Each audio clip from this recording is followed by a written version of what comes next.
എന്താണ് എല്ലാവർക്കും സുഖം തന്നെ അല്ലേ? അപ്പോ ഞാന്, അച്ഛൻ, സിദ്ധു, അജി, ഞങ്ങൾ എല്ലാവരും കൂടി ഇപ്പൊ പോയിക്കൊണ്ടിരിക്കുന്നത് ഗുരുവായൂർക്കാണ്.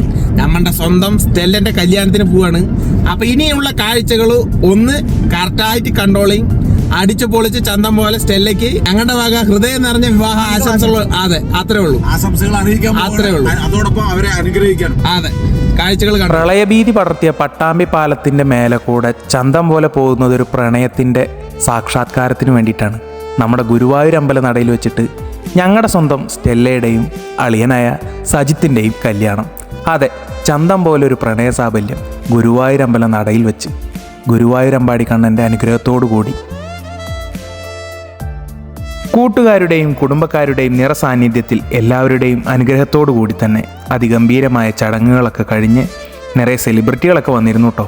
അപ്പോൾ എന്തായാലും ആ ഒരു കല്യാണം തിരക്കുകൾ അതിഗംഭീരമായി കഴിഞ്ഞ് നല്ലൊരു സദ്യ കഴിക്കാൻ നേരെ ഓഡിറ്റോറിയത്തിലേക്ക്. എന്തായാലും സ്റ്റെല്ലിന്റെയും നമ്മുടെ അളിയന്റെയും കല്യാണം അതിഗംഭീരമാക്കിയിട്ട് കഴിച്ചിട്ടുണ്ട്. ചന്തം പോലെയാക്കിയില്ലേ? എന്താണ് ഒരു സന്തോഷം? നല്ല സന്തോഷത്തിലാണ് നിൽക്കുന്നത്. ചന്തം പോലെ ആക്കിയിട്ടുണ്ട്. അത്രേ ഉള്ളൂ. ചിങ്ങപ്പുലരിയുടെ തുടക്കത്തിൽ ഗുരുവായൂരമ്പാടി കണ്ണൻ്റെ തിരുസന്നിധിയിൽ വെച്ച് കല്യാണ സദ്യ അതിഗംഭീരമാക്കി നല്ലൊരു പാൽപ്പായസം കൂട്ടി അതിഗംഭീരമായ ഓണസദ്യയുടെ അതേപോലെ തന്നെ കല്യാണ സദ്യ വിളമ്പി മനസ്സും വയറും ഒരുമിച്ച് നിറച്ച് സന്തോഷത്തോടെ അവരിനെ കൊണ്ട് യാത്ര പറഞ്ഞ് ഞങ്ങൾ വന്നുട്ടോളി.